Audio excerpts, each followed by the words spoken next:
All right, let's get into it. Aubrey Marcus, divine union, and radical monogamy. So, as you can see by the title, there are a lot of layers to this that we're going to get into, very, very deep layers. There is a reason this podcast episode that Aubrey Marcus put out the other week has elicited such a massive response in the spiritual community, in the awakened community, because there are so many layers of distortion that are moving through the message and the way that it was shared. Now, I want to anchor into the reason why I feel the need to add my voice to the conversation 111 as I see on the timer, because it is nuanced, it is complex, and I feel part of this is to call us up and forward, those of us who are seeing through the distortion, and to really anchor in truth. I see silver linings, and I also want to really anchor in that this is going to be a multi-layered, multi-dimensional conversation, and that I am not placing judgment on this particular personal choice of lifestyle, of relationship templating, that particular constellation, to use the term that they really love to use. But there are very important aspects of this conversation and the way that it was presented and promoted that really bear dissecting. So we're going to get into the notion of truth itself, because they used that a lot in the conversation. The notion of divine union, sacred union, because they used that as the framework, as the framing for this new radical evolutionary template of quote unquote monogamy that is not monogamy. So is there truth in that? One of the subtle distortions right there, as well as this idea of sacrifice. Now, I haven't actually seen this spoken into too much in the greater arena of the conversation. There's so much going on here: divine masculine energy, divine feminine energy, trauma bonding, false light, distortions, and the antichrist energies that are working through this. Because yes, that is a layer that I put right in the title there, because I don't want to shy away from what's really going on here. Excuse me. And at the end of the day, these are all very, very important layers to the conversation. But what I want to speak into from my lens is that I have actually been working on the grids and, through the perspective of my own templating that I have been working to restore and resurrect, but also in the actual grid of the planet. There are particular locations on the planet where divine union coding and energy lines are anchored in. And I'm on one of them. And I didn't even realize that when I arrived here in San Miguel de Allende in Mexico, central Mexico. But there is a mirror energy line, energy intersection, you could look at it as, to the one in Avalon, Glastonbury, Avebury, where the Michael and Mary lines cross. So there's divine union coding here in the land that I have actually been working to restore. So when I saw this put out there, I was immediately like, no, like they can't use this terminology to frame this conversation. That in itself is a distortion. And I took it quite personally, but I really wanted to step back and integrate my response before I really spoke into it.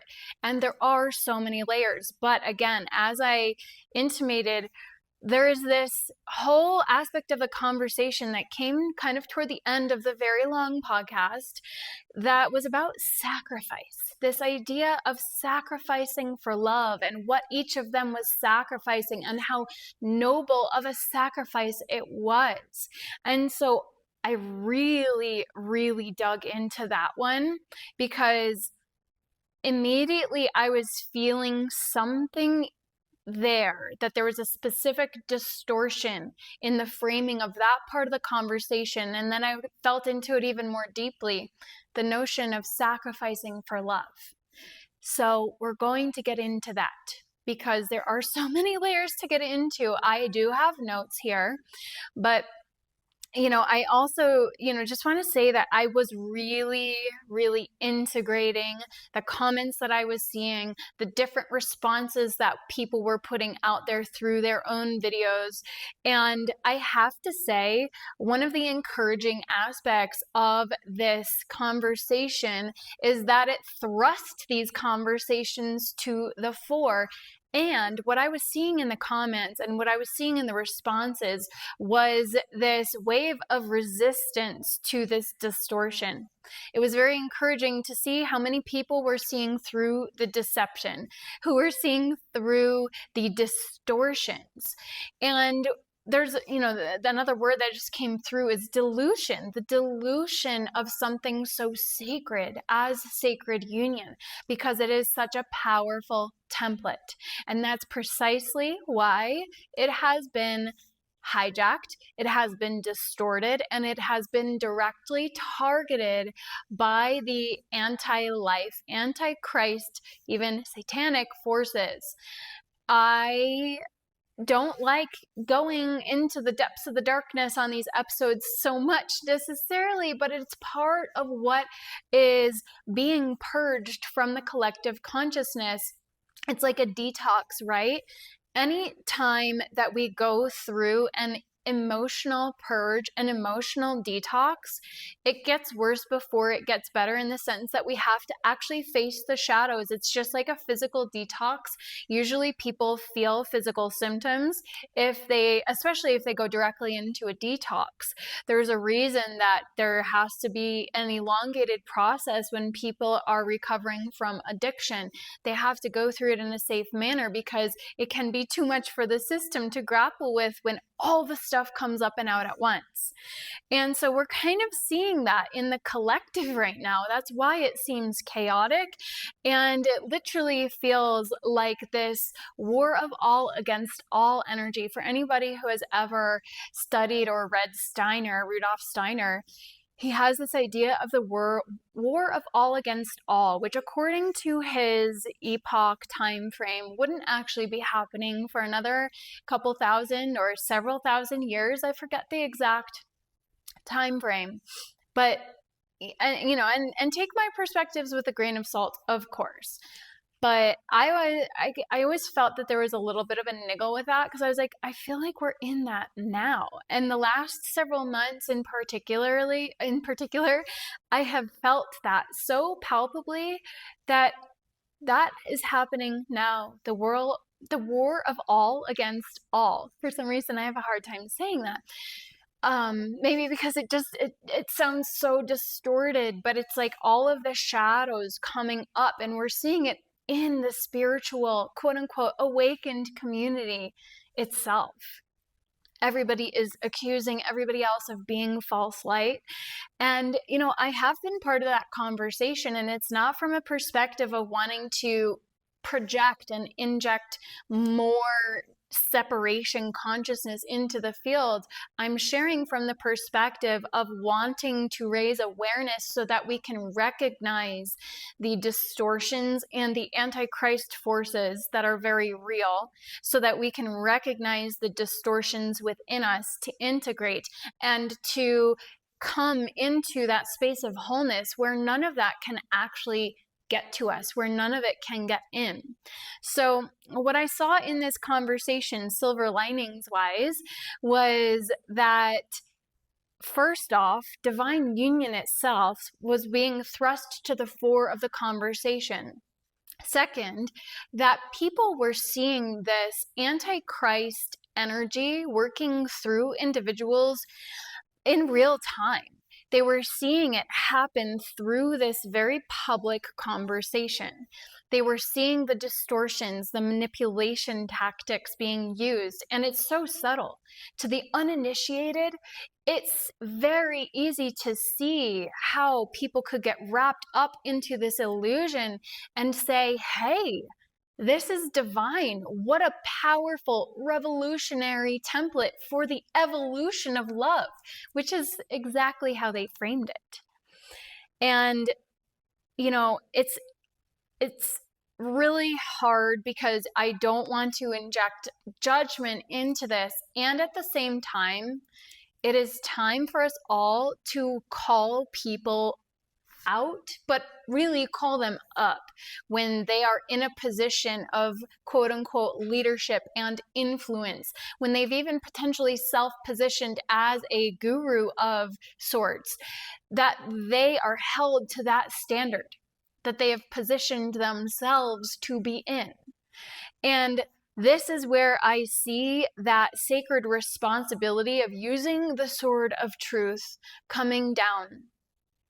Because, a lot of people, they say it's not love and light to be, entering into the fray of these conversations and calling people out and stuff like that. But we have to call out the Antichrist. We have to call out the distortions when we see them. I just saw 1111 out of the corner of my eye, because we are walking through a threshold into the new templating. Honestly, the new templates have been anchored. They have been resurrected as well.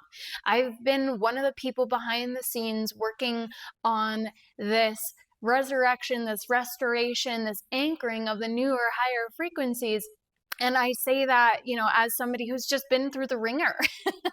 And it came to my awareness and consciousness that this is part of the work that I have been doing through my vessel. And I am not alone. I am not pretending that I am the only one doing this by a long shot. But this is why I have this very clear awareness of what is happening, of the distortion, because I've been through initiation after initiation, and I'm not doing it through plant medicine. I'm not doing it through these substances that are external to me. I'm not doing it in a manner that can open me up to these entities, these energies. Many people know that the more plant medicine you do, without integration especially, that you are opening yourself up to fields and to entities and to energies that have great potential for distortion, for false light to enter, and to completely hijack the vessel and consciousness of somebody. So, it is clear that discernment is rising within the collective. Discernment is the initiation of our time, as I have said many times. And to me, that was really encouraging to see how many people were speaking up in the comments and saying, no, I see right through this. I see right through the trauma bonding masked as, this very highly evolved spiritual template of love, this template of freedom in love. But what they're really doing is succumbing to the base desires of the lower chakras, especially Aubrey himself, the man, the masculine, who is he's in the position of power here from multiple different lenses. I mean, it's no secret. They address this directly in the podcast, that he's well resourced and he has the means to provide. And that is something that is very actually part of a sacred template, is the man stepping into leadership and provision and protection. And provision is not just financially, but in this world, it does provide security and stability for the feminine. So where this gets tricky is that can be used as a manipulation tactic, subtle or otherwise. And what I really see moving through this conversation is this really subtle but very clear to those who have been through it and who can see it, this spiritual narcissism in the way that it's presented, in the energy moving through, but specifically the words that are used. And it is couched in the floweriest of fluffy spiritual language I think I have ever heard. It was like absolute spiritual fluff word salad coming through all of them, honestly. And the thing is, like, you could see through. You could see through the energy field of all of that. I wasn't tapping into any of their personal energy fields because that crosses a boundary that is not in alignment with spiritual laws, with divine law. I wasn't doing that, but you could just feel it in the field. It was very obvious that Vailana herself was very deeply uncomfortable and speaking through this energy field of trauma and betrayal, which they spoke into directly, but then literally used all of the possible ways you could imagine to justify it, like to verbally justify it to themselves. It sounded like more than anything. And then Alana was positioned as this, like this kind of virginal, even pure being, and she is younger, and so there is that distortion that was coming into play there as well, that really felt icky to, I wasn't the only one that picked up on it, that, you know, her purity was almost, it looked like, it felt like to me like it was being targeted and legitimately siphoned from. And I'm going to get into some of the details surrounding why I perceive this way, because these are very important conversations that we need to be having. And you know, specifically, it's just like this real time like gaslighting that was masking growth, right? It was masking as growth, but in real time, it was like they were gaslighting themselves as well as the public. And there was the fourth energy in the mix there. Gaffney, was it Mark Gaffney, Dr. Mark Gaffney? Now, he himself has a whole troubled history of sexual assault allegations, I believe it is. I honestly don't know too much about their personal individual histories, but what has been coming to light through these conversations, I know that Aubrey Marcus has a history of polyamory. And he has even come out and said that it destroyed him in certain levels. And my immediate reaction to seeing this episode come up on my feed, because I don't really follow them, but it kept coming up and I was like, I don't want to engage with this. But then I was seeing the conversation occurring and I was like, okay, I feel like I need to watch this for research purposes. And I'm very glad that I did.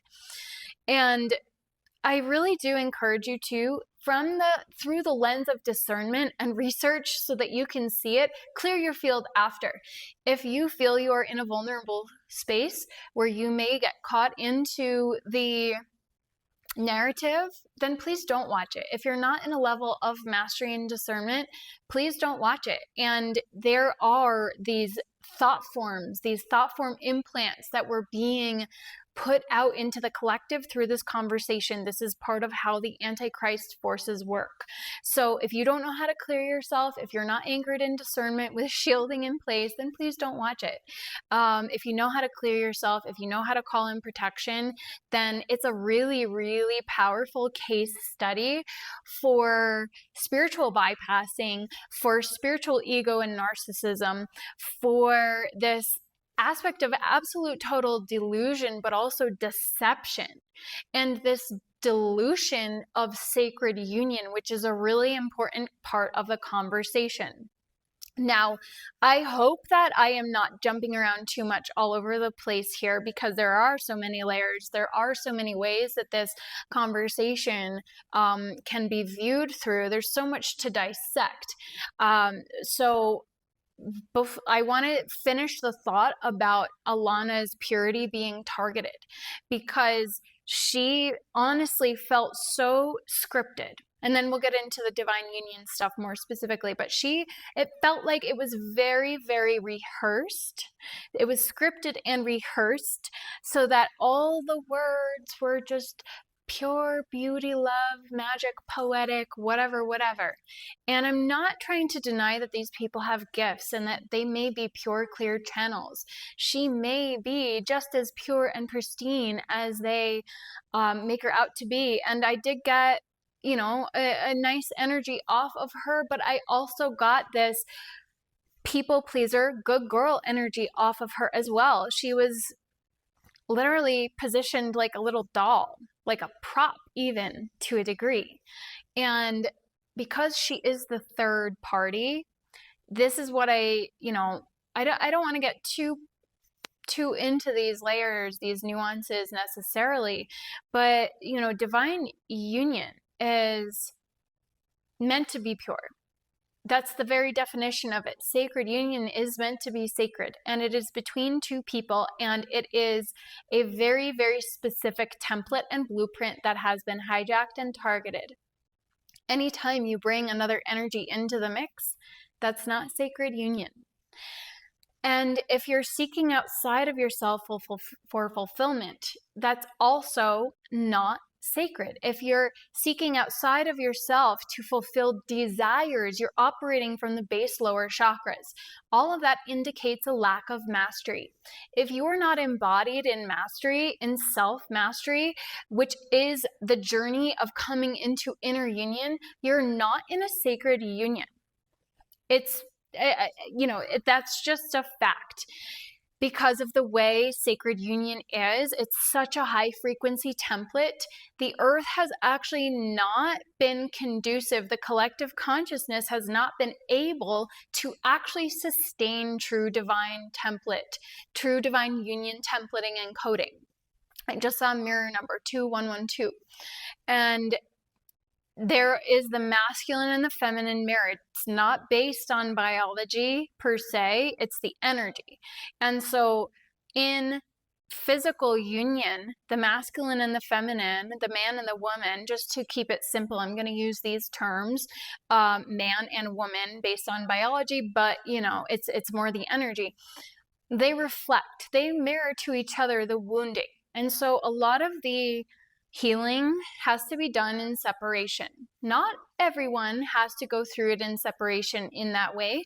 There are some unions that have come together in the last however many years to help evolve this templating forward, but I've also seen some templates be hijacked in the last couple months. And so I'm not surprised to see that this conversation is coming out right now.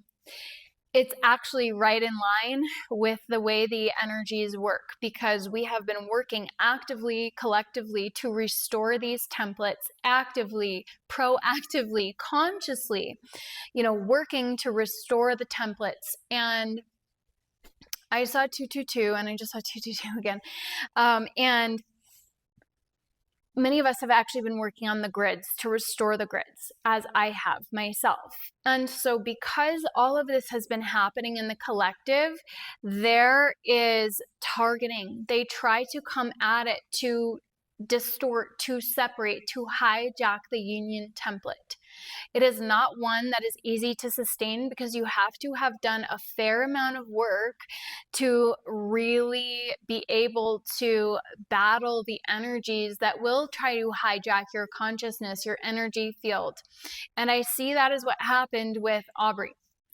And, it seems that he has dealt with this in the past, because he has this unintegrated masculine that he's operating actually more in his feminine, ironically, because he gives off this alpha male energy, but he's actually operating more in the feminine energy because he is using these manipulation tactics, and that's actually a feminine energy. And the masculine is meant to contain.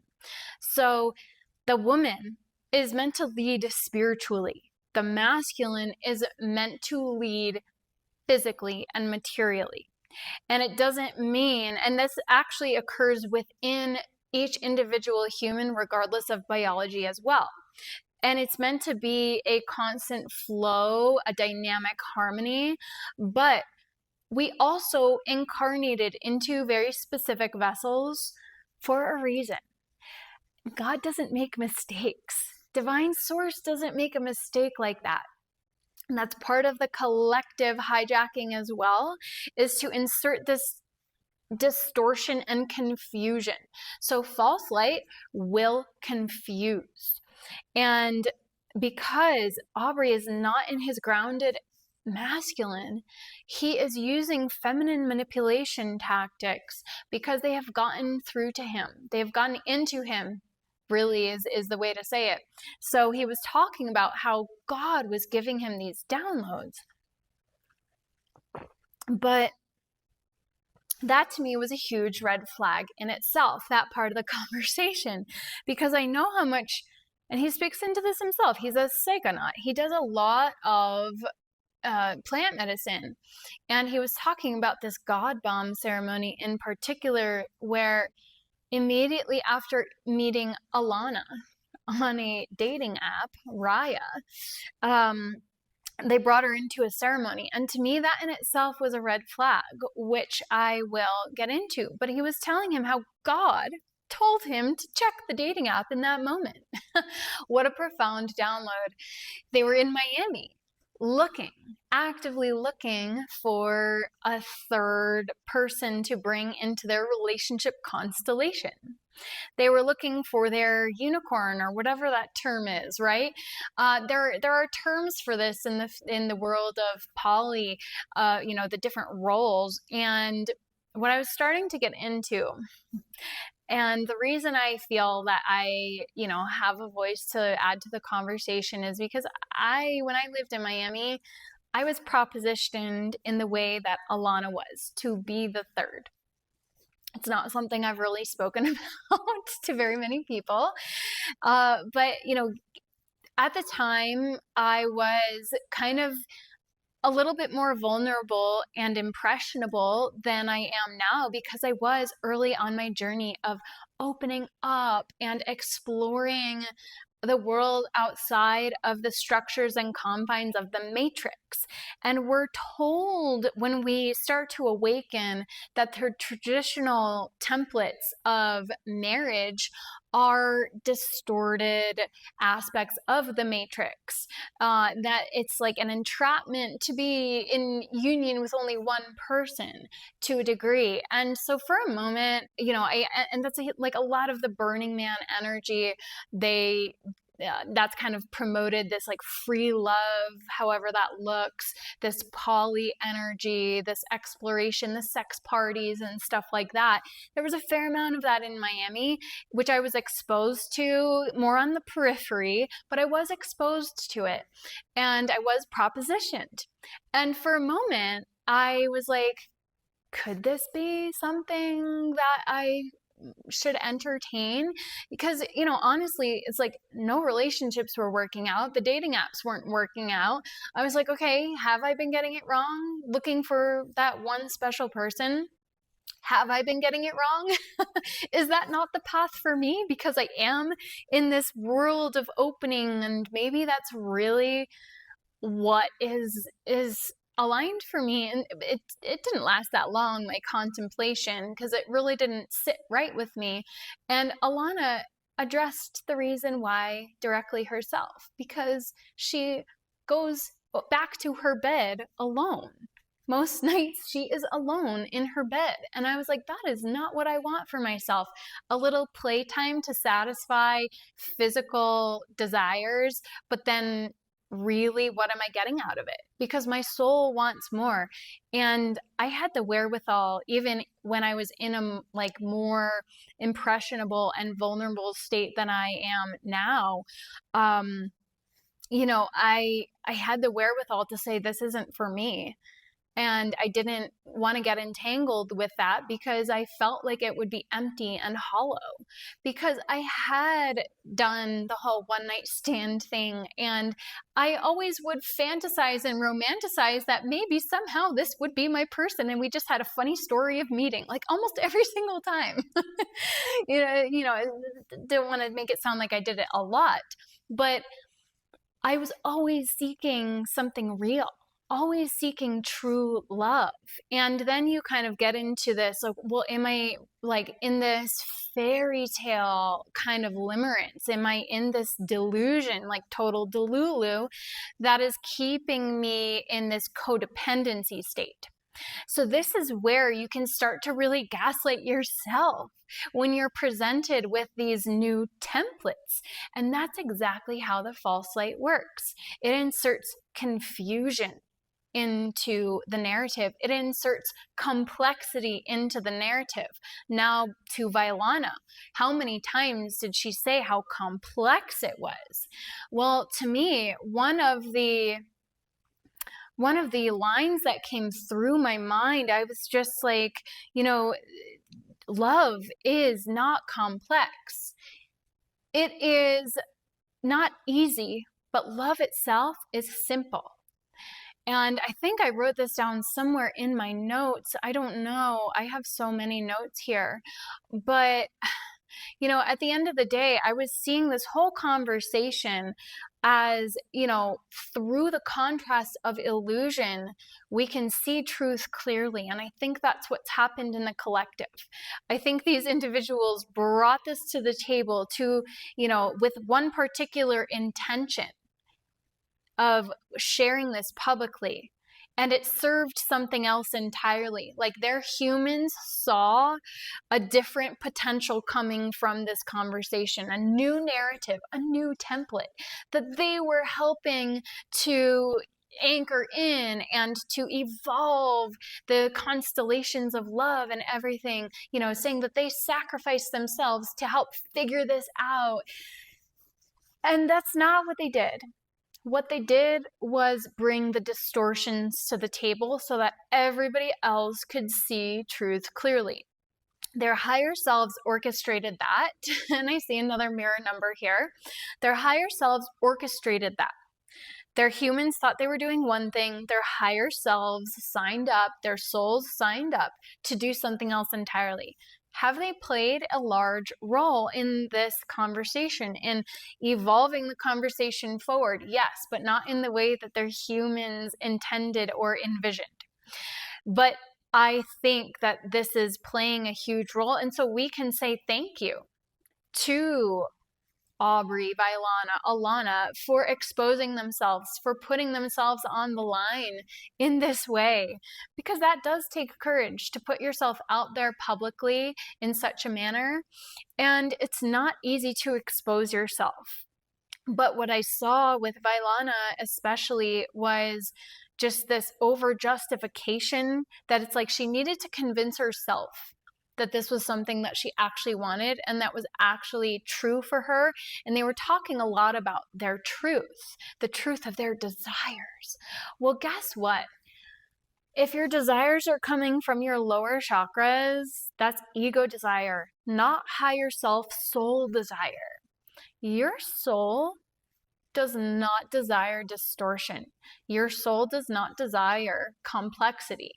Your soul does not desire 1,000 deaths. Of course, as we navigate this path, there are many deaths and rebirths. I have gone through so many layers of initiation, so many unanticipated aspects of myself coming to the fore, and it has not been easy.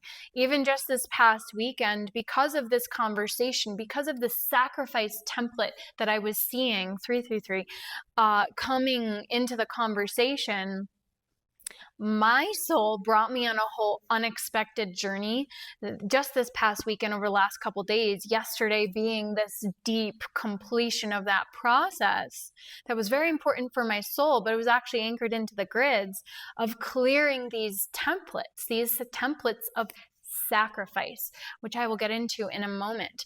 But in the 333 again, and now 3333. The truth is like, we shouldn't be sacrificing ourselves for the sake of another's base desires. That's actually a form of collapse. That's actually a form of trauma bonding. And, I'm not pretending to be, an expert in any of these subjects, but my path has really brought me on a wide-ranging journey and has literally brought me around the world to clear and to work with these different templates and to understand. And I have been celibate for well over 2 years now, and I have had plenty of suitors, let's say, and I was very easily able to say no, even though my soul very deeply craves union and very deeply desires it. Because I have been doing the work that I have been doing to heal my womb, to heal my wounds, to heal my womb, to heal codependency. And I'm not pretending I've totally gotten there yet per se, but I've been doing the deep work myself on my own. And I've been in, a state of celibacy. I've not been on the apps because I realize that every time I even allow somebody into my DMs or something like that, I feel them pulling on my energy field. I had an ex the other day from many years back, like pre full awakening, that I'm literally a different person now, but it's very evident to me that they haven't evolved, and I was already very over them back then. um, but because of their behavior, I was like, this is not aligned. And they slid into my DMs just the other day, and I was like, bye. I'm not going to entertain this because I've seen your recent behavior and attempts to insert and inject yourself, and I'm not going to entertain direct conversation. No. And it was because there was an absolute energetic misalignment. And it's just not worth it to me to get entangled with that. And this is the thing, is when you open yourself up, is they can start to hook in and access your light. So anytime somebody even opens up a conversation, you're opening yourself up. This is how complex it gets when it comes to our human reality, when people are not integrated. But to come back to what I was saying before, is that when I actually I've only done plant medicine one time. Let me take a sip of water. I've only done plant medicine one time. And I shouldn't say plant medicine. I've only done ayahuasca one time. I did Tepezco Huite in a private, semi-private ceremony, and it was intense. And I was told that I had to do another private ceremony with a master shaman because there was something deep and ancestral. This actually just came up yesterday as part of the completion to some massive, massive personal cycles that I've been working through.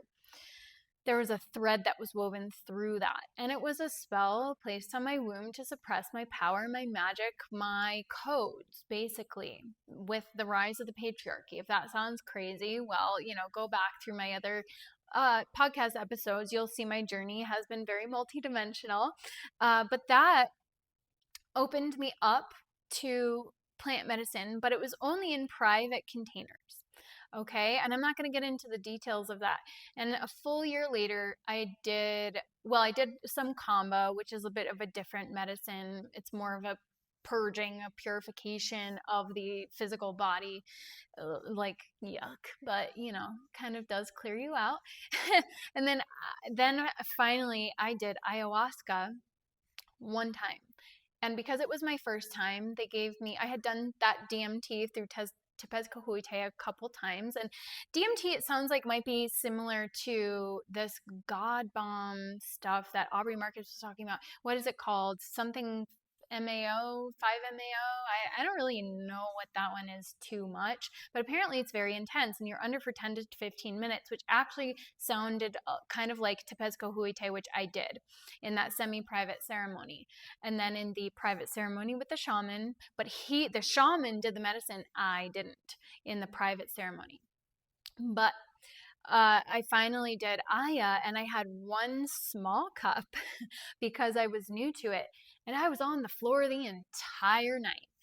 After one small cup, I didn't even get up to purge. There was one time in the bucket, and it was an intense ceremony. I won't get into all the details, but I will share one experience. It felt like a full spectrum experience where it was really intense for a while. I was literally like pulling my leg up over my head, like yoga type things and stuff like that, because my body was just like wanting to process stuff. It was really interesting. I really didn't have any basis to compare it to, but it was a lot, and I really haven't felt called to do it again. But what I also experienced, there was this beautiful moment of this like just golden energy filling my body. And I felt like I was merging with the essence of pure divine love. It was like this beautiful, warm, honey-like golden energy that was filling me and infusing me with this pure bliss.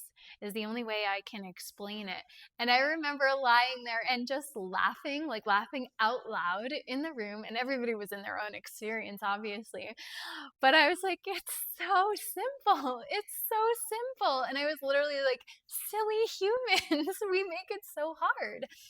And this is what the message was, though, is like love itself is simple because it is the purest form of expression and experience in the world.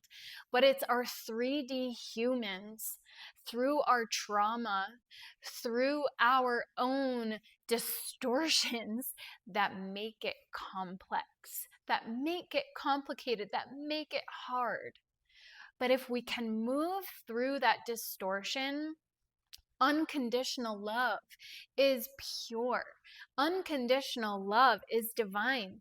And we feel it. We feel most connected to the divine through the dynamic of divine union, through the template of sacred divine union, which is between two people. Because anytime you bring another energy into the mix, it's going to create complexity.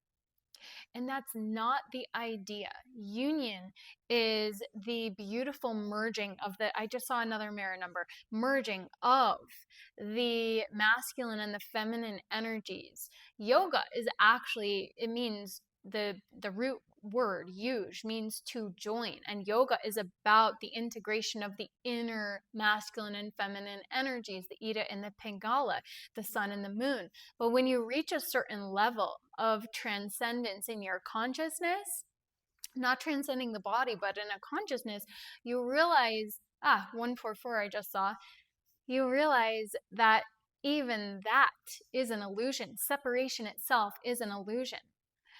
But good luck to us humans navigating that in a constellation that is complex, because you're going to be dying 1,000 deaths and you're never going to get there.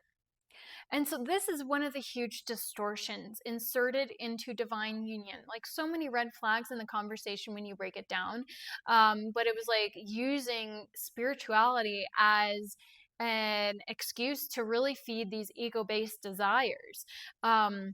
And he made it sound like he's done all this shadow work and this is one of the most profound initiations and stuff like that.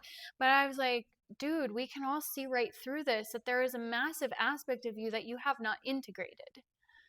And that's not leadership, and that's not integrity in itself. It was talking about radical monogamy. Well, what about radical self-honesty first and foremost? What about radical responsibility? I feel like he's been in the Burning Man scene for a while. Isn't that one of the, I forget what they call those 10 things. I'm like, come on, how about some radical responsibility? How about some radical integrity? Because this is actually what the world needs more of, is men stepping forward in their leadership, in their true integrated divine masculine energy. And these templates have actually been restored through many of us. And I say us, myself kind of loosely included there, because I'm very much still on my journey. But I have been doing a great deal of integration and a great deal of looking in myself, where am I not integrated in my masculine and my feminine? It's like the feminine has to go first on this journey within and even without, to a degree. It's like sometimes you meet your partner and you activate each other, but then there has to be a lot of healing. It's like that divine template, that divine union coding, that divine union template is activated when you meet somebody, usually your person, and that can bring you through a powerful initiation. And it can also happen with somebody who's not your union, maybe I don't know. But at the end of the day, because here I'm still navigating this on my own, because I am my journey is to come into inner union and wholeness, inner mastery. And because I actually hold leadership template in my own coding, which, had you told me when I was younger, I would have like freaked the F out. But like my numerology is 1 and 1. That's leadership. And I see 444 right now. So I've really had to anchor in the foundation for myself to step into mastery as an embodied way shower, operating in integrity. And what does leadership look like? It can look like a lot of different things. But what we very much do need is men embodied in their masculine, embodied in their mastery, leading from integrity and from a true anchoring of true divine union. And that looks like 2 people in a committed dynamic, a true monogamous dynamic, where devotion is what fulfills them. Because here's the thing, they're talking about freedom and fulfillment, but from a space of ego desires and bypassing. And the truth is, when you are on the path of divine union, you recognize that freedom and expansion comes through the container of the union itself. And I'm speaking from a space of I'm speaking from a space of intellectual knowing, but it's like this truth that resonates from deep within, that this is what I am calling in. And having learned from people who are teaching divine union, having been in divine union themselves. And the truth is, like, the earth really hasn't been able to sustain this level of frequency, the coding of the planet. And that's where the grid work is coming in. We're clearing out the distorted masculine templates, the corrupted masculine templates. And this is actually part of the work that I have been doing here in San Miguel de Allende, interestingly. So let me take another sip of water. So when I got here, I thought I was coming here to be grounded and to do, actual work for my soul purpose, soul mission. Little did I know how much internal work I would be doing, how much grid work I would be doing. I had no idea. But our soul brings us to places. And, some people will say, you're going to open yourself up and get into a karmic loop. But my perspective is that if a loop can be opened, it means that it needs to be resolved in the first place. So it was always meant to be opened so that we can fully close it and resolve it and clear the distortion from the template itself. So our souls choose to go to these places that hold the distortion. Now I'm at a place where I'm conscious of this stuff and I'm aware and I can feel it and I can I know the right questions to ask to receive the confirmation. And then I have the tools to actually take the steps to work with those energies and to actually begin to clear it. And I'm not pretending I do this all by myself, that I'm the only person on the planet doing this, not by a long shot. But San Miguel de Allende is a little bit lesser known in, it's not like a Glastonbury, it's not like a Giza, but guess what? This is the mirror stargate to Giza. And 4 years ago, I opened up a loop, a timeline loop from ancient Egypt where I was sacrificed. So getting into the sacrifice templates, the distorted masculine templates, they were anchored in here in San Miguel de Allende, where there's a lot of this, you ask a lay person, they'll say, yeah, there's a lot of machismo energy here. But there's the Archangel, it's literally named after Archangel Michael, but there's the distorted Archangel Michael, the warrior Archangel Michael, who's seen with his sword, like literally stepping on heads. And it's like, okay, we could say that he is clearing out the bad energies, but in a lot of the depictions, they kind of look like innocent angelic cherub heads. So that's like really weird to me, and just from like a human perspective. But then there's also the solar Christ Michael, the original organic Archangel Michael template that is meant to be resurrected and restored on the planet. I had no idea I was part of this mission whatsoever, but because of my own wounding, I hold certain keys that, were meant to help unlock this energy, the true organic energy And so beyond the Archangel Michael matrix template being anchored in here, beyond it being a mirror to Giza, to, the vast distortions that were anchored in through the Egyptian distortions, where a lot of the false, corrupt masculine was anchored. Well, it's anchored here as well.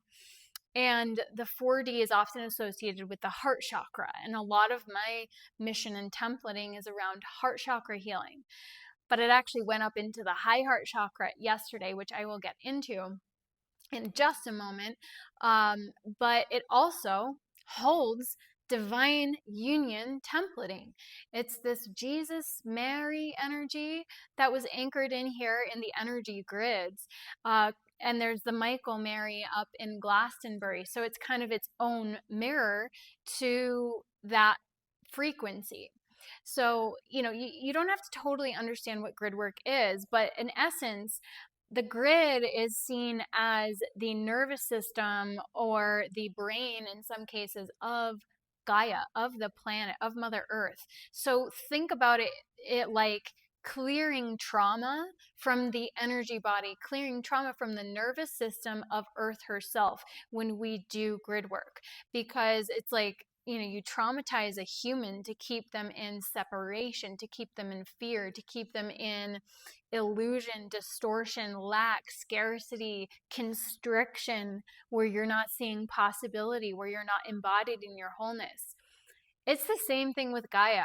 She has been targeted through her grids, 5115, through blood sacrifice, which includes war consciousness, and just anchoring in this suppression of the feminine. So I won't get into all of it here, but yesterday I was tuning in with it and I was like, I was feeling a lot of pressure in my chest. Now, personally, my cancer, the non-Hodgkin's lymphoma that I had 9 years ago, and we're in a 9 year. So that just landed for me just now as I said that out loud. The fact that I'm doing this 9 years later after starting chemo, wow, that's actually really wild. Oh my God, and it's 333 on the time clock right now. I think I was in my second round of chemo exactly 9 years ago. And my hair was lost. Like my hair had fallen out by the second round. Wow, this is really fascinating. See, this is the spiral of the journey, what it can look like in real time. I'm even like putting the pieces of the puzzle together as I speak out loud. Because it's so layered, it's so multidimensional, and your soul doesn't know until it takes the first steps. And I didn't know what I was opening up 4 years ago when I came to San Miguel or was going on all the travels around the world. And people could say, oh, that wasn't a good thing, but would I have ever been able to then come and close it? So here I am, closing those loops and doing work for the collective, not just myself, because I hold these particular keys, because my soul is freaking ancient and it just chose to keep coming back on this mission. I had a reading a few years ago that I was really trying to, hear that the hard stuff was behind me because I had learned some pretty dark stuff.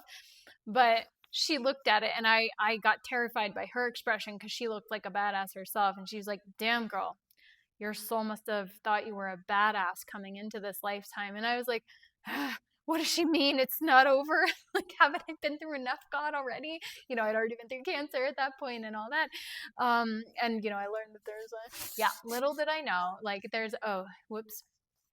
Sorry if that, little did I know the journey that I would be brought on since then. But this divine template coding is anchored in here in San Miguel, and this what I was feeling into, because I finally listened to the full, like over 2.5 hour long episode. Is at the end they were really getting into this narrative of sacrifice, and something about it was really niggling me. And I was like, there's always a sacrifice. There's, always a sacrificial act. The Gaffney guy, oh my God, the language that he was using, I just got a total ick from him just in general. But yeah, it's like one of them, even, I think it might have been Aubrey, or might have been him. I don't remember which of the men, but it was one of the men who said this. Like this workaround, like, they're talking about this template as a workaround, like prostitution is the safeguard of a home by Bertrand Russell. They, use that as an example. And I'm like, no, we're not trying to work around anything here. We're trying to heal. We're trying to restore. We're trying to actually do the real work that it takes to heal the separation wound in humanity, not bypass it anymore. And so, they're talking about my unique configurations of desire, and they weren't trying to project this on, but they were also saying that this was an evolution for some to help more people live in a frequency of love. And I was like, no, we cannot bypass the real work to undo the trauma of the separation consciousness that has really created a lot of suffering in the planet, and that is still very obviously creating a lot of suffering in your own dynamic. So for them to put this forward as a template of sacred union is a huge distortion.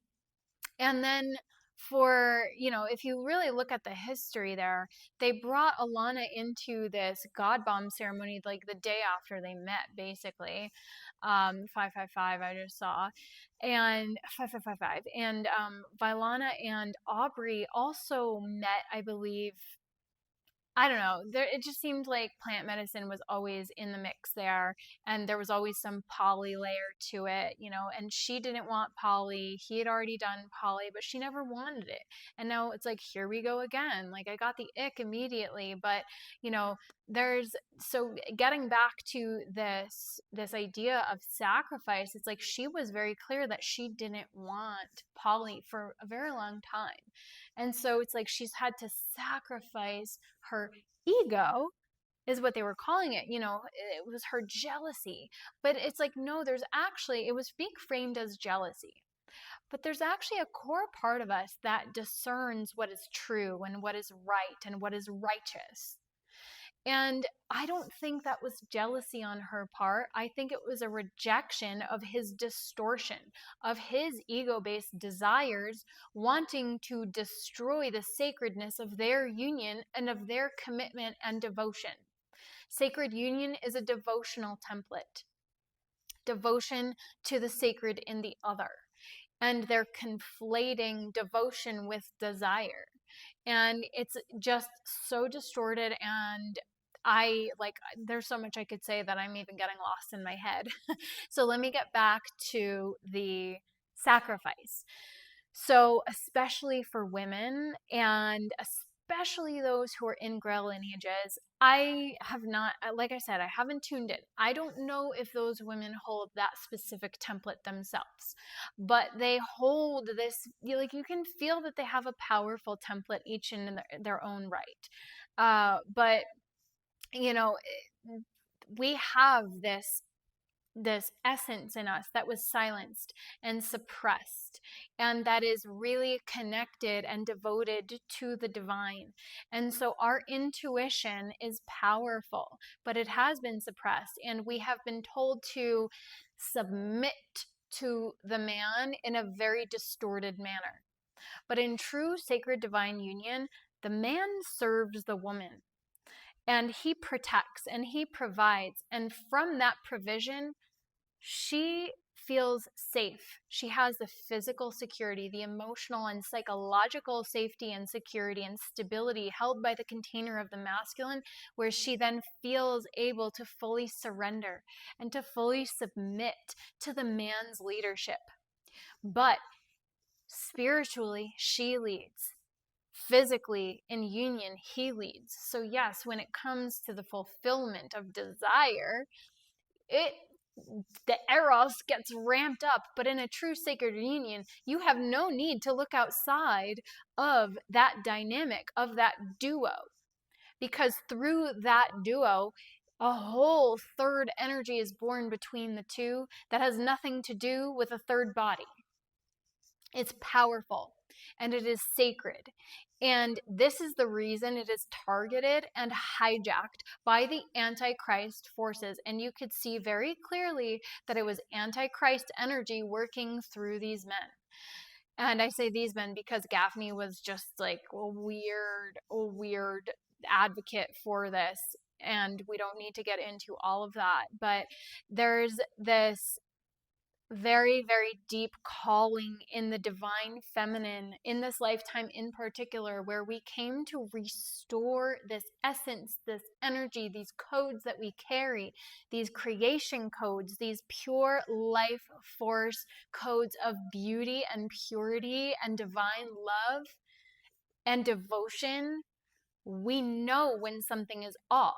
I just saw another mirror, 10001. And it's not about sacrifice. The sacrifice itself, as I was feeling, was a distortion. So the sacrifice to God, the sacrifice to love. Like I was at a church on Friday where this, and it's very beautiful, it's very famous, the level of intricacy, but all churches carry some form of distortion because of the templates that they carry to kind of loosh off of humanity. So, as religious as anybody may be, there's always some frequency of distortion. There's a frequency fence through religion, and there's a frequency fence through all these churches.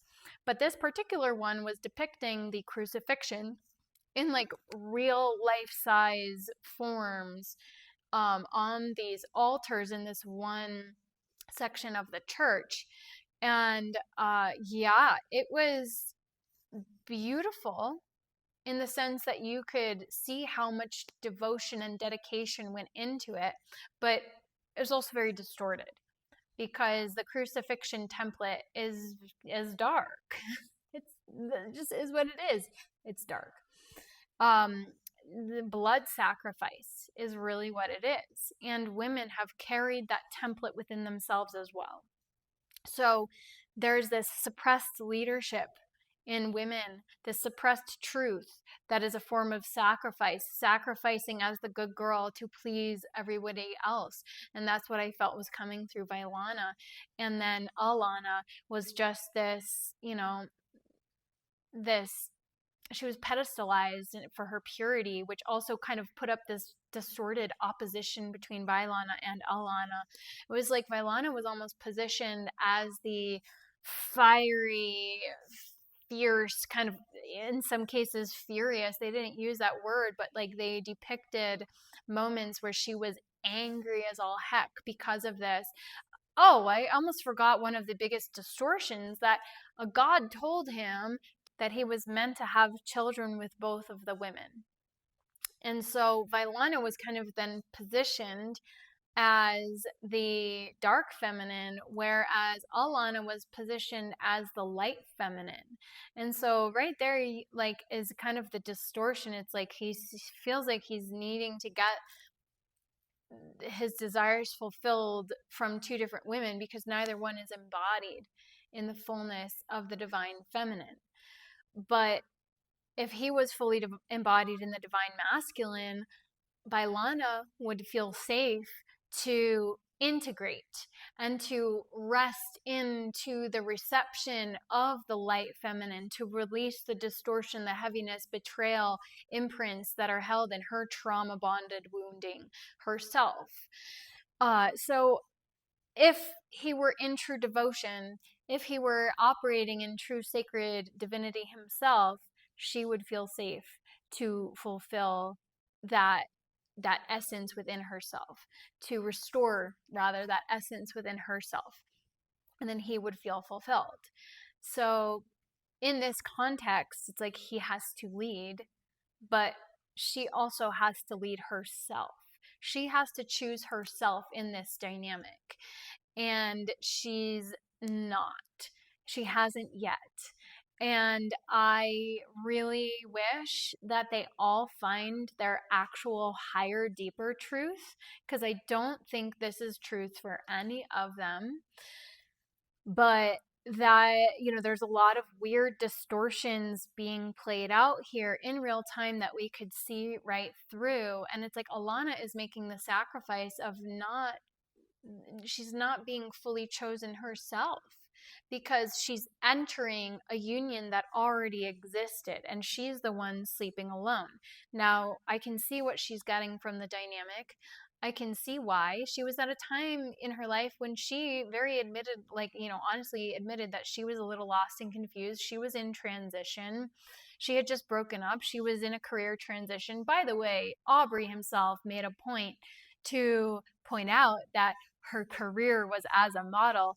And that was pure ego. She didn't say it out loud herself, but he wanted everybody to know that he was a man who could date models. Obviously, otherwise, why would he have said that? Like, it just wasn't necessary. And that's the level of spiritual ego and narcissism playing in these subtle manipulation tactics. But like, it's like this, it appears humble. It's like, oh, we're like moving through all this sacrifice, and we're really trying to help create an evolution of love here.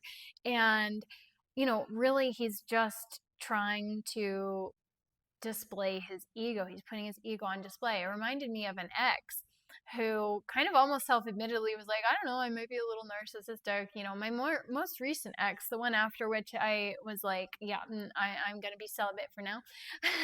I honestly was looking for a distraction when I met him, if I'm going to be entirely honest. And I was very, that revelation came to me very shortly after we ended things. I was like, oh yeah, I was looking for a distraction and that's what I got. But he himself, it reminded me so much, because he definitely had these narcissistic tendencies. So I could see right through Aubrey when in his. But he made a point himself to tell me at one point, he was like, because he dated models, and he was like, not just models, Wilhelmina models. I was just like, okay, like, do you feel the need to tell me that? Why? Um, and like, I could tell that it was his ego. I mean, it was obviously his ego. Like, I immediately knew in the moment. I was like, nice. I was like, good for you. What do you want me to say to that? Like, it was just the oddest dynamic, and it was very off-putting. Obviously, it didn't last that long with that guy. And I was trying to justify it to myself, which is why I could see I was feeling kind of vulnerable at that state in my life as well when I was dating that guy. And so I kind of brushed some of the red flags aside, and I thought maybe desiring true sacred divine union, I was like, maybe I'm not meant for that. Maybe that's just not my life path. Maybe I'm not meant to have that fairy tale romance. And so I was justifying staying in that dynamic longer than was justified.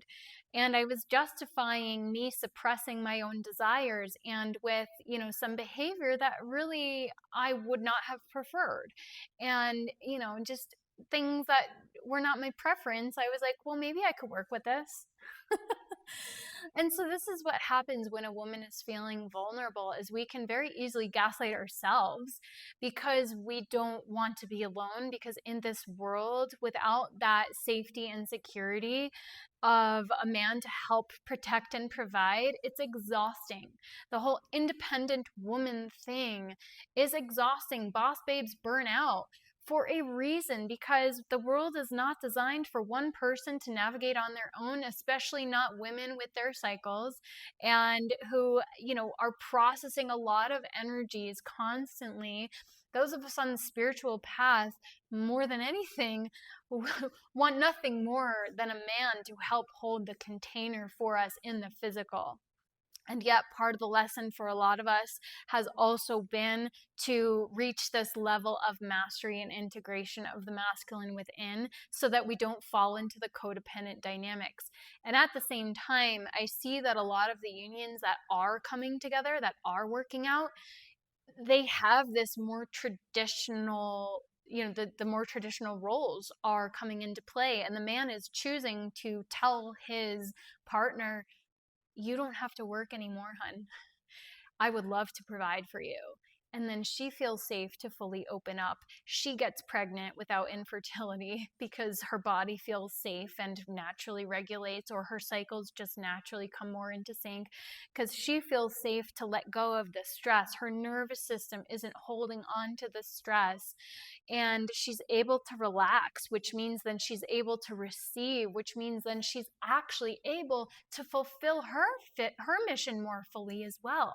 And this is precisely why they're trying to hijack the divine unions, because once the divine feminine rises, once the divine feminine is fully serviced by the divine masculine, and once she is then able to fully step forward and service him in her own way, then he steps into his leadership. Then we've got this whole Christed template anchored onto the planet, the divine masculine anchored in his Christ energy, the divine feminine anchored in her Magdalena Sophia template, anchored both within. That is an unstoppable force of love. That is an unstoppable force of power, because that cannot be hijacked. And again, this is why the Antichrist forces are trying so hard to keep men and women at odds. It's like, forgetting the spiritual community and the spiritual aspects, the amount of videos that I saw of a guy, he was lamenting this girl had broke up with him, and he thought that she was everything he ever wanted. But he kept it to himself. And a girl in the comments was like, well, we don't want that cold nonchalance. We want a man to claim us. We want a man to choose us. We're sick of this keeping it cool and casual, the games, 1111 on the clock. We want to be claimed. We want to be chosen. We want to feel safe in the arms of a man. 1111 1111. I had this funny analogy come through. I was like, we don't want, it's not the man versus the bear. We want the man to be the bear, but the bear that cuddles us and holds us and provides and protects. Like, that's what a woman really wants when she's in her full divine feminine. She wants to be provided for and protected and served by the man, so that she can more fully serve him and the family and the children and humanity in her own way, to step fully into mission through her nurturing divine feminine essence, which the planet desperately needs more of. So the sacrifice template is outdated. It is not where we need to go. Sacrificing yourself in the name of love, the more that I feel into it, feels like one of the most fundamental distortions. It shouldn't feel like sacrifice when it's true love. It should feel, I just saw 12:12 as well. It should feel like devotion. It should feel like a desire to serve the other, because you're fully in it, you're fully committed, and nothing makes you happier than seeing your partner fulfilled and being able to relax and feeling on mission, on purpose. And apparently that's what happens when men are in a committed relationship through God. I cannot tell you the amount of men that I've heard them say that. So, Aubrey is, I don't know what he thinks he's in connection with, but the God that was speaking to him was Isis. But there's two versions of Isis that I am very clear on. And one of them is very much not divine. She is an AI cloned, hijacked, distorted version that perpetuates a lot of these inversions and distortions in the spiritual community, in the spiritual field. And so that right there is a massive red flag. So this idea of, part of the Christos wound, I know I keep going on tangents, but now I'm going to complete this by bringing it full circle back to what I was processing yesterday with my high heart. So the high heart is where the Christos seed atom is held. Some people call it the permanent seed atom. And it's located right here, right where my finger is, basically in the thymus region is where the high heart is. So we have the heart chakra, and then the high heart right above it, between the heart and the throat. So that's not, insignificant here either. But this is also the source of your original eternal identity. It carries your divine instruction set, your soul's eternal blueprint. So this is the seat of Christos Sophia unity. This is where our eternal life coding is entering the body, is where it anchors into the physical. And this is that bridge essentially between the divine and the human. And this is where it intersects with the sacrifice template, because this is where the crucifixion coding was symbolically and energetically inserted or implanted into humanity. So this is not just about Christ's story of crucifixion, but this is all of humanity carrying this template of crucifixion, that to be of God means we have to make a sacrifice. And so that extends into union too. And this is the fundamental distortion: suffering for love, martyrdom for God, denial of self in order to be redeemed, giving of our life force systems to systems that do not serve us, that actually do not serve God. And that's the fundamental distortion. So my cancer was at this precise point in the body, and I literally, it's sore here right now. I can feel soreness in my chest, and yesterday I felt heaviness and density because it was wanting to come up to be released. And I was feeling into it. I was like, I feel like part of the sacrifice template was anchored in San Miguel, because of the divine union coding and because of the divine masculine template as well, or the corrupted masculine template through the false archangel Michael matrix.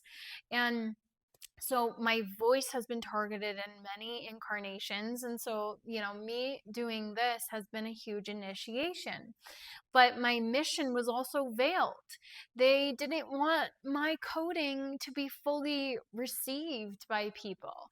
And this is like the sacred center of my being that carried both the distortion and the key to the reclamation.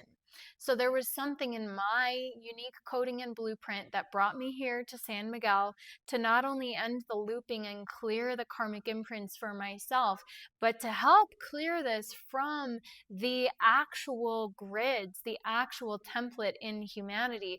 Because through this stargate, I'm also connected to a number of the other stargates on the planet. And when you anchor it in one place, it also just kind of has a ripple effect through the grid of consciousness. And why does this matter? Because it actually impacts the frequency of consciousness of all of humanity, because we are directly connected to the earth. And I just wanted to add that it's not lost on me that I sit here recording this on Memorial Day, which is obviously a day where in the United States we honor the sacrifices made by men and women who have served their country, who have made the ultimate sacrifice for their country, for democracy or the guise of democracy. And this is part of it. San Miguel de Allende also there's a lot of heavy war energy anchored in here. I don't know the full history, but again, it's that corrupted, distorted, masculine dominance, hierarchy, energy that is anchored in through the grids, but it's also anchored in through war. War is the ultimate blood sacrifice, right? The amount of sacrifice of humanity in the name of God, in the name of democracy, in the name of whatever, whatever the agenda of the day is, honestly. And it's very heavy when you look at the amount of pain and suffering this sacrifice template has caused throughout millennia. And the amount of incredible young souls, particularly young men, who have been sacrificed at the altar of God and country.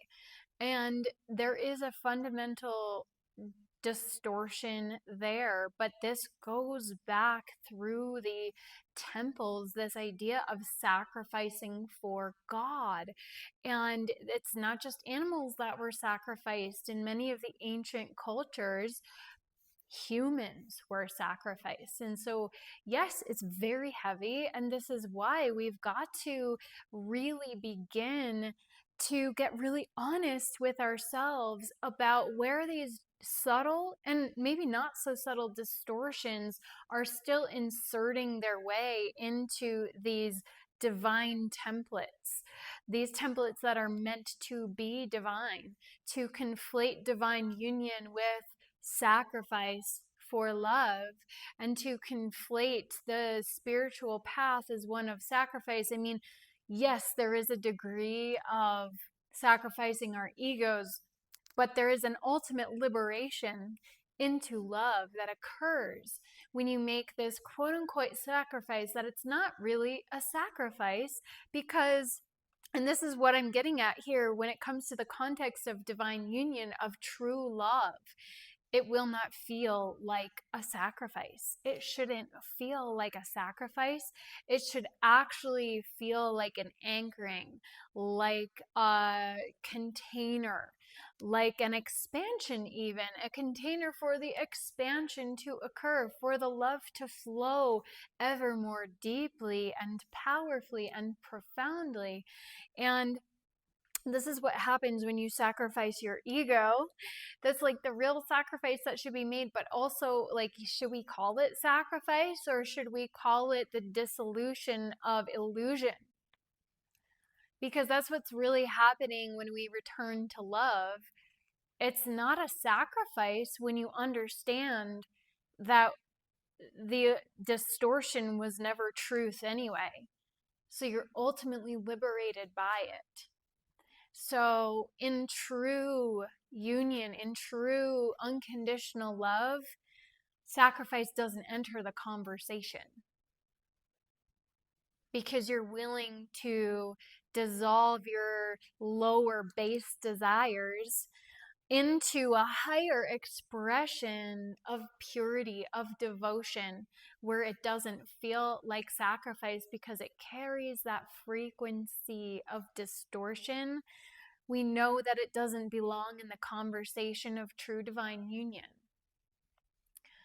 And, as we navigate this path, we're going to deal with the polarity and the duality of the sacrifice that feels like it is when we're still on the journey of navigating and coming into that transcended wholeness. But once we arrive there, we will remember. We will remember all our wholeness, and holiness was always there, and the rest of it was illusion.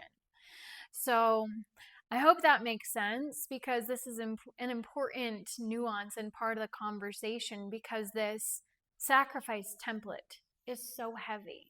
It's martyrdom, it's sacrifice. How many people have lost their lives to this narrative, their actual physical lives, their bodies, but also their souls and, their minds in some cases. So we've got to get really masterful around the way that we approach these conversations, and rather than spilling ourselves out, as I kind of felt in that podcast, and I've seen this in more of the distorted new age leadership, those who call themselves leaders of the new earth, like, I've seen a lot of spillage in their energy fields, and it's just like it's all being surfaced right now so that we can get really clear and honest with ourselves.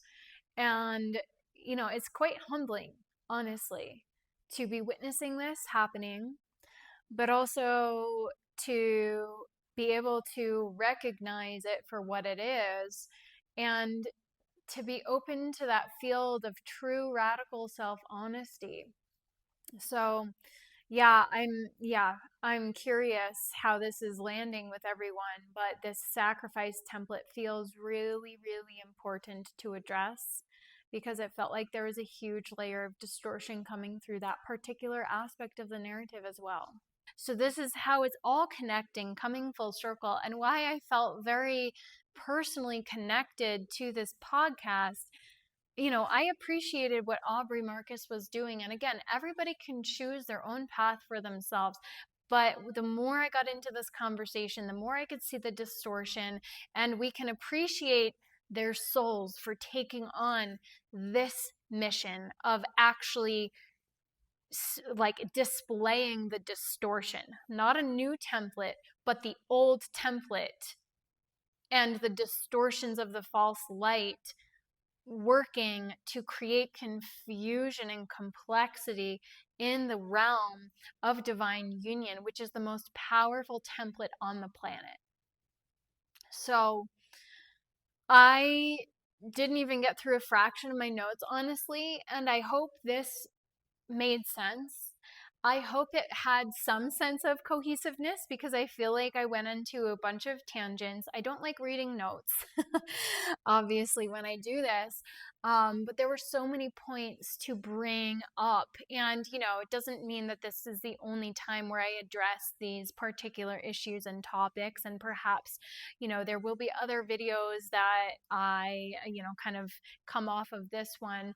And actually, next week, I hope to have a guest where we're going to speak into divine union in a more anchored manner because she teaches it. Hopefully, I'll be able to have her on for next week. If not next week, hopefully, one of the next couple, because it's an important conversation. So, whew, yeah, with that said, I just want to remind you that my book covers a lot of these topics. This is like a primer that bridges so many different pieces of this journey together, but it's also tools, it's also practical advice.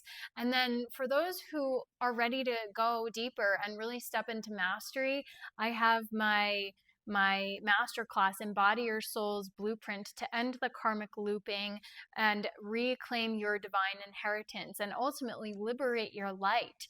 So I've been going through these initiations so that I could anchor into the things that I'm meant to teach. And that's part of my blueprint, teacher of teachers, specifically those who are here to step up and serve themselves.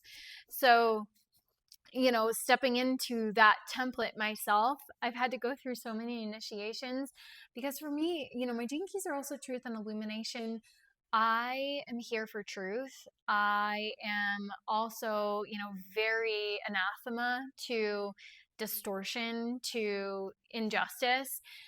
And it just like, it rankles to me to every, bit of my being. And so I had to go through the path of mastery myself to really speak from a place of integrity because that is a core value of mine. And so I have to embody that myself. And so I can't teach things until I've really anchored and embodied. And it's been really frustrating because I'm like, I have so much that I can share, but it's like I had to keep going. And, there could have been, aspects of it that were distortion, keeping me off the path so I couldn't be in service. But it's also like the silver lining of all of this is we reclaim an aspect of ourselves through seeing the distortion. And now I've understood that there's been a veil, that there's been all of this stuff that has prevented me from fully being seen. But it's because I now get to teach all of this to other people so that we can truly fully restore these organic templates to the earth to help people on the path of true organic ascension so they don't get caught in the false light, and that so humanity can be liberated, our hearts liberated. I had this visual years ago of, just blasting everybody with love, and everybody, like the souls that Ursula had captured, it's like everybody was liberated from chains and they just spiraled into their full essence and embodiment of their divinity. And that's what I want for everybody. And so this is why I teach the way I teach what I teach, and why I don't have a huge following yet. And so anyway, thank you so much for being here. I know this is a deep dive. Thank you so much for being here on this journey, for being open and receptive to these conversations, for being part of the conversation, and for those that are yet to come. So I hope this resonated. I would love to hear your perspectives and your comments on this because these are such important conversations. Like there's multiple conversations within the conversation. So there's so much to be said. I would love to hear the different perspectives and nuances. So let me know in the comments, send me feedback. I would love to hear it. And I know that together we will continue to rise. We will continue to resurrect truth and this organic consciousness onto the planet by coming together, by having these conversations. So I honor you for being on this path, for being open to these conversations, not from a space of judgment, but from clarity, and not being shy to use that sort of truth. And I really want to thank Aubrey and Marcus, Aubrey and Vailana and Alana. There's even similarities in them. There's no problem with having a type, but he definitely has a type. I want to thank them for, being vessels for these conversations to be brought to the forefront, because it can't be easy to be in their position. And I honestly feel, I shared this in a post the other day, I honestly feel that, where did I write this? I can't even remember. Whatever, they're going to come through their reckoning. I can't even find where I wrote that. Like, I think that this triad is going to, have some trouble integrating going forward. They're each going to go through another level of initiation, and that's what their soul signed up for. It's a powerful initiation. So kudos to them for taking this task on as souls, for taking this contract on, and we're all playing our own role. So onward and upward in love and light, all of us. And, we'll see each other when we all return to love. That is the mission. And, along the way, I am just so grateful for those of you that are connecting with me here, onward and upward, as we journey home to the heart of truth.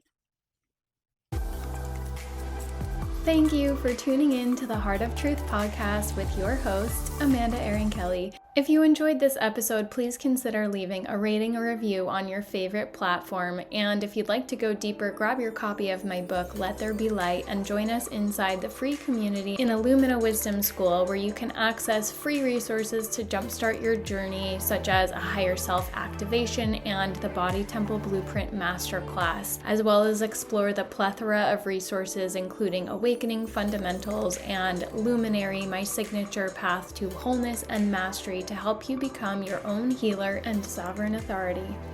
You can access everything at thisartcalledlife.com or find the links down in the show notes below. Until next time, onward and upward in love and light as we journey home to the heart of truth.